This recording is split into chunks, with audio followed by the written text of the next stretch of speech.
The K-Jazz Show, Sundays on Kofifi FM 97.2. From the echoes of Beirut to the grand stages of Paris, from the ancestral pulse of the Middle East to the boundless language of jazz, this week on the K-Jazz Show, we welcome an artist who has turned the trumpet into a passport across cultures, histories, and human emotion. A Grammy-nominated composer, innovator, and global music force, Ibrahim Maalouf has spent his life dissolving borders through sound, blending Arabic makams, French elegance, and jazz improvisation with deep personal storytelling into music that feels both ancient and futuristic. And as he prepares to bring Ibrahim Maalouf and the Trumpets of Michel-Ange Volume 2 to the legendary Joy of Jazz Festival 2026, we step into the mind of a musical architect whose work reminds us that identity is never singular, it is orchestral.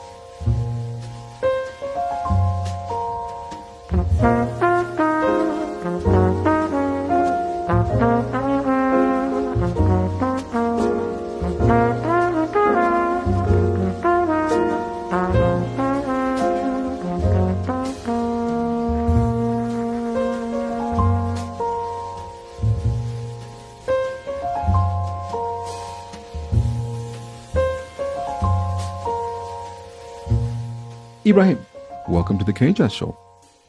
Thank you for having me. Thank you for joining us.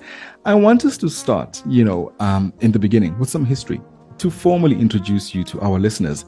You were born during the Lebanese Civil War and later raised in France. I mean, those are two worlds marked by displacement, beauty, tension, and reinvention. How have those early experiences, shaped the emotional language of the trumpet and the way you approach composition? Well, of course, growing between the different cultures, sometimes I should say even opposed on some aspects, can be, it tires you in different situations, but at the same time, if you're resilient, it gives you different perspectives on everything, and especially musically speaking, it's very interesting because you open your ears to all kinds of colors, and you're not stuck into one specific way to see things.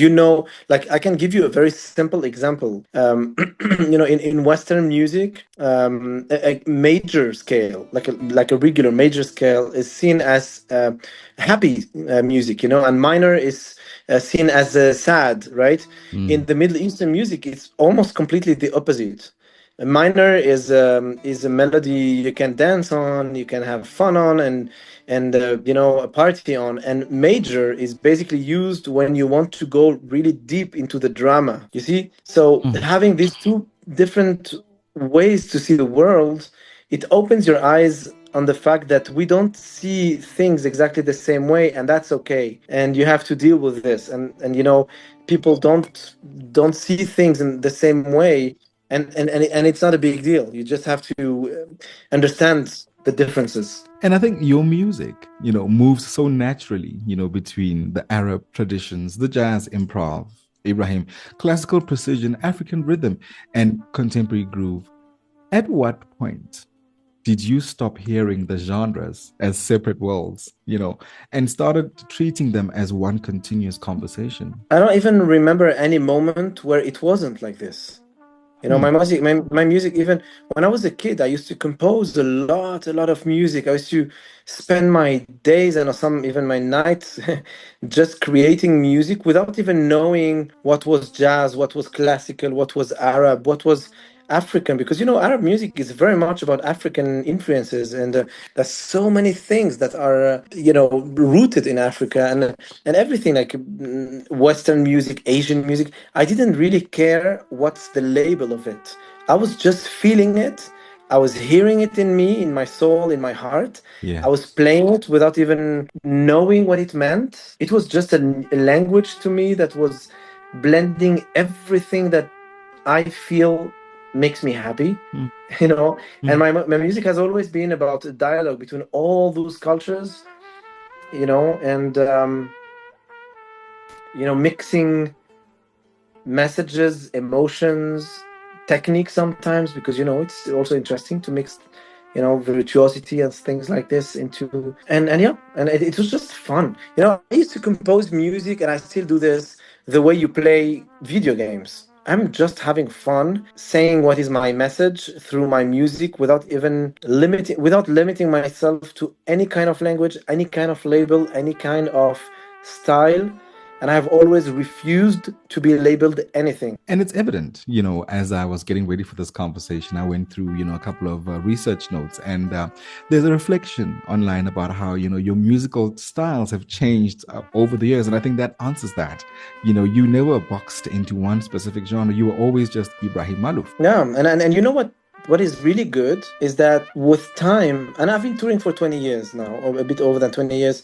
If I consider the first concert when I was an actual professional, like after I graduated, which is completely lie, because it's a complete lie. I've been touring since the age of 8, but I don't say that because I don't consider myself as a professional when I'm 8. So, like, let's say when I really started being a professional musician, when I started releasing my albums, it's been 20 years. For these 20 years, I've always wanted my message to be about freedom, creating with no limits, with artists from all over the world. Every time there was a possibility to surprise myself and people through a collaboration that nobody would expect, I would definitely do it. Never be bored, and being free, improvise my life and my music, all my albums. There's none of my albums that sounds like the other, and it has always been like this, always. Yeah. So yeah. And I love that you touched the part where you did collaborations with everybody, and we'll get into that a bit shortly in our conversation. I wanted to take you back to, the defining feature, Ibrahim, of your sound, the quarter tone trumpet, which was developed through, the family lineage.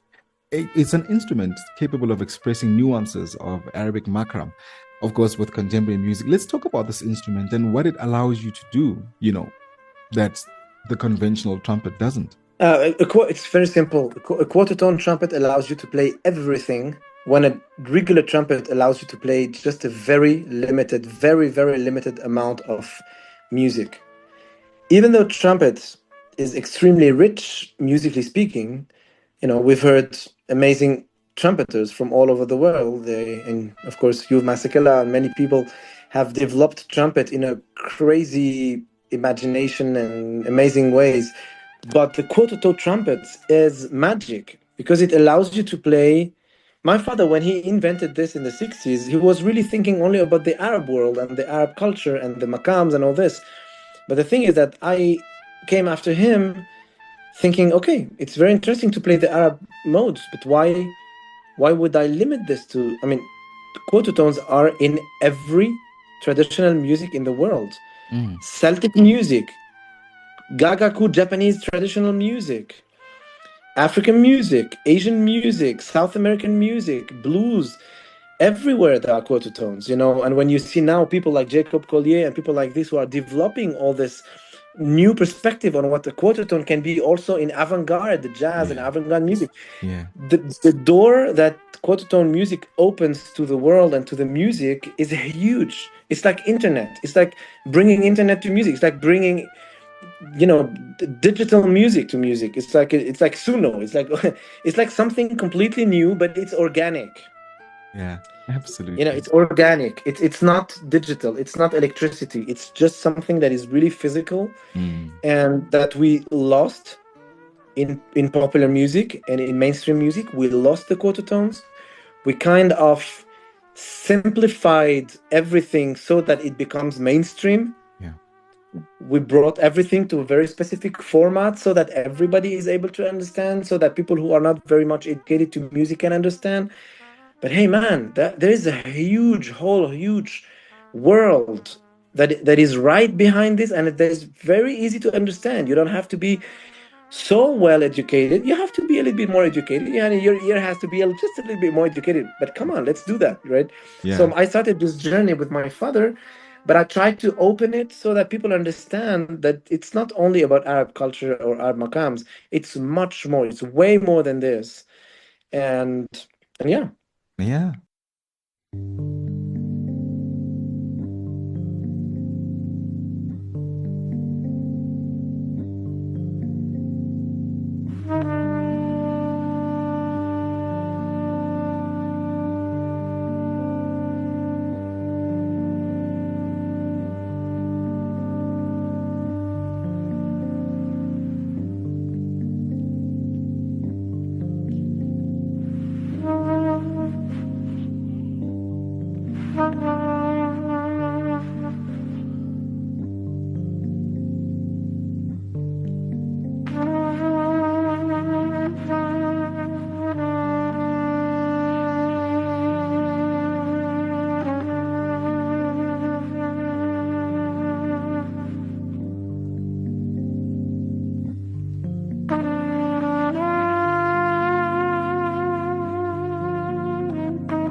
Yeah, Kofifi FM, we are in the company of trumpet maestro Ibrahim Maalouf, and it's all about culture. It's all about invention and improv this Sunday. And of course, he joins us to talk about his upcoming performance at Joy of Jazz Festival of the Trumpets of Michel-Ange. That's volume 2, of course, as we anticipate its release here in 2026. Ibrahim, there's always a remarkable balance in your work, between sophistication and accessibility, and I think we've just a little bit touched on that, in this past conversation, or that part where we mentioned the trumpet. But when someone is from a conservatory or has been trained through a conservatory or hearing jazz for the very first time, they can enter your world. So the question here is, how conscious are you, when you create music that remains both intellectually rich and emotionally open? I always compare this to when you are talking to people. You can be very well educated, you can read a lot of books, and you can know very complex words and sophisticated words. When you use them as a tool to make people feel that you are intelligent, it's not the same aim or goal than the will of being understood. When I play music, I don't care if people think I'm a good musician or not. I don't really care about this. Of course, I did classical music, and I tried to reach the best level I could. I won international classical music competition. I have nothing to prove anymore. I showed that when I was 16, 17, 18, 19, 20, I already showed people that I could be a great musician. So I don't care anymore. It's been a few years now, like 20 something years, where I would never think about the complexity of my music, but the most important part of it is to be understood. So when I'm working on my music, I always try to do a music that really moves me. And I'm moved by complex music sometimes. I need this complexity. I've been working on crazy music with weird intervals for years, with weird harmonies, with weird rhythms, and very strange stuff. And I've learned by heart crazy things that nobody would ever listen to, for years. Yeah. It's been, my everyday life. But is that music? Not necessarily. So when I'm working on my music, I like this complexity, but I like more to be understood. So I'm gonna use simple words to say complex things, because the world is complex. Yeah. The world is not easy to understand. Music can be very complex, and that's so interesting. Mixing rhythms, mixing harmonies that you have never heard before. But how to make it heard and understood and loved by people if you use sophisticated words that nobody cares of and nobody understands, unless you are a great and huge reader, right? So I try to choose the right words, notes, to make my message heard and understood. When I was 16, 15, 16, 17 years old, I fell in love with Miles Davis. And okay, I mean, I know it's cliche because Miles is Miles, right? It's like Michael Jackson of jazz, right? It's like that, right? Michael Jackson of jazz. Miles is Miles. So yeah, it's like the biggest jazz star ever, right? Yeah. So but Miles used to say something that is so right. It's like, why would I need to play so many notes when I know that there's one note that is going to move you? Why? It's exactly the same message. I could go on stage and start doing I could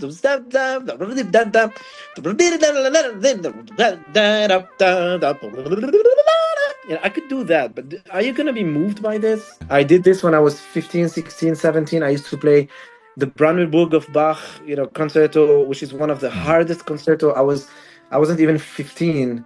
Like, people were looking at me like I was some kind of monkey in a zoo or something, and I hated it. I didn't like it. Wow. I didn't like it. I was like, that's not what I want to do in my life. That I don't care about this. I don't want to do this. So I did it to please my father, who was really much demanding when it comes to having diplomas and stuff and showing that I'm the best and I don't know what. Like, I did this when I was 19, 20, 21. And when I was 22, I did the last competition. I won the last competition. And I said to my father, that's over. now I'm going to live my life. I'm going to do my music. I'm going to do my thing. And my thing is different. And I'm not going to do this. And we celebrate different incredibly. Let's talk about some of the collaborations now. I mean, you've collaborated, with Wynton Marsalis, John Baptiste, Sting, Angelique Kidjo, hip-hop musicians, orchestras, global voices across the continent. Let's reflect on these collaborations and some of the highlights over the years. There are so many, man. I could write a book telling all the stories of all the collaborations. I've done more than 300 collaborations with so many different artists from the rap world, from electronic music, from African music. I mean, African culture has been a big part of my life also, working with people like Salif Keita, Amadou and Mayam, Fatoumata Diawara, Somi, Davido, and like so many different, of course, and Angelique is like one of the main artists I've been working with. There's so many amazing artists who come from the African continent who really inspired me with different rhythms, different ways to see harmony, different ways to express the sound. Balakle Sissoko, Toumani Diabate, Sidiki Diabate. There's so many musicians I've been working with who come from the African continent who inspired me the way I play music now. I could talk about this for hours and hours and hours. But definitely Angelique, our collaboration meant a lot to me because she came to me at some point in my life when I actually really needed her. And she contacted me saying, "Hey boy, I have a project for us. Let's do something together. And I have an idea about working together on the Queen of Sheba and all this mythology of, the Queen of Sheba and the King David and all this." And I was like, that's the first time someone, suggests me something like this. And she was like, yeah, I would like, these are the lyrics in Yoruba. I would like you to compose anything that comes up in your mind that would suit me. And that was a great challenge to me, and I produced this album. Yeah, I worked on this album like crazy, and I was so proud of our collaboration, not only because we had amazing reviews from all over the world, like Spin or Glide, who were saying that it was like one of the most, like maybe the best album of the year in world music and this kind of things, but mostly because Angelique offered me an opportunity to show what I was able to do when it comes to mixing African music with my culture, with jazz, with classical music. Like, not everybody is so open. Not everybody gives you the keys of their home and say, hey, change anything you want, knowing who I am.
course, Kofifi FM. This is the Jazz Circuit feature, and it is all about the upcoming Joy of Jazz festivities. And as part of our road to the festival, you and I will be uncovering the stories behind the stories of the musicians who will be gracing the Santon Convention Center this September. And of course, Ibrahim Maalouf is our cover story this Sunday. And during this conversation, you and I have also been listening to some of the music that you can expect as part of his repertoire. Another project on Capacity to Love, Ibrahim, you explored identity, human connection, unity through collaborations with the worlds of hip hop. Briefly, in a time where the world feels increasingly fragmented, do you believe that music still has the power to restore collective humanity? It's a big question. I think music gives us hope. It's very, very far for being, small. I mean, it's a big thing, right? Hope is what remains once there's nothing else, right? So hope is really something I believe in deeply. Maybe because I was born during the Civil War and I experienced the war and I was under the shelters and I know what it is when, since I was born until the age of 11, I was living also under the bombs, and so being born in chaos, it teaches you how to keep hope somewhere sheltered in your heart and in your imagination, and how to draw another picture of everything that is being destroyed. I know it's difficult to imagine if you have not experienced it, but basically what it means, it's like if you have built a beautiful chair to sit on, or your parents or your grandparents built a very beautiful chair to sit on, and someone at some point when you don't expect it takes this chair and breaks it and burns it, the first thing that you think of is not, oh my God, I lost my chair. You don't think this way. You think, I'm going to rebuild one that is going to be much better than the one you just burned, and one that you are not being, and one that does not burn. You see, that's the first reaction, reptilian reaction, that comes out from you, because chaos, because you were born in it and you are not scared by it. It exists, so when it happens to you, you know exactly what to do. This hope that I'm talking about, I think music teaches this to us. Someone who creates music knows how to create the world he wants to live in. Beautiful statement. Kofifi FM, this Sunday, we are literally going to the far corners of this conversation and unearthing some really great gems with Ibrahim Maalouf. He's our guest here, and he's presenting the Trumpets of Michel-Ange at the Joy of Jazz Festival this year. And, you've been quoted, Ibrahim, to say, the project feels philosophical as much as it is musical. It is almost like a celebration of heritage, meeting modernity. Let's talk about that. And what kind of experience are you hoping the audiences will take away in Johannesburg? One of the most beautiful things about music is that you can play in front of people who don't speak your language and still feel completely understood. And as a musician, as a composer, I experience this every day, going to places where I don't speak the same language, looking at people, seeing them smile, dance with me, sing with me. And this is exactly what we're going to do. We're going to dance and sing and party, celebrate life, celebrate our humanity, and that's all what it is about. And I know this is going to be my first concert ever in South Africa. And playing in South Africa feels incredibly emotional to me, because this country has, of course, and I don't want to be like, giving flowers and stuff, but like really has one of the deepest musical souls in the world. Yeah. And and every time I travel to a new country, I like to listen to some of the music before I play. And South Africa also has a rhythm, a spirituality, and an energy that inspires me enormously. And also, the history of South Africa. It might be also a cliche, but come on, it represents exactly the spirit of resistance and diversity and creation. And so coming here feels strangely very familiar to me. Yeah, yeah. And that was my next thing, what are you most looking forward to doing? Because you're going to be here for a few days, and what are you looking forward to seeing? What are you looking forward to? You mentioned the music. Maybe let's start with who you would like to maybe, strike up a conversation of collaboration and maybe some of the foods that you've heard about. I haven't really digged, you say? Dig? Yeah.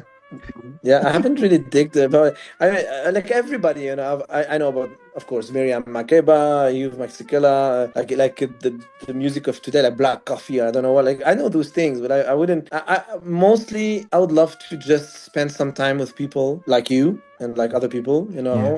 Have a drink, feel the energy of the city, feel the energy of people, and that's the most important part of it for me. It's not visiting touristic places of things like this. This is something I can do anytime, with my family, to ask my wife or my children and say, hey, let's go and visit.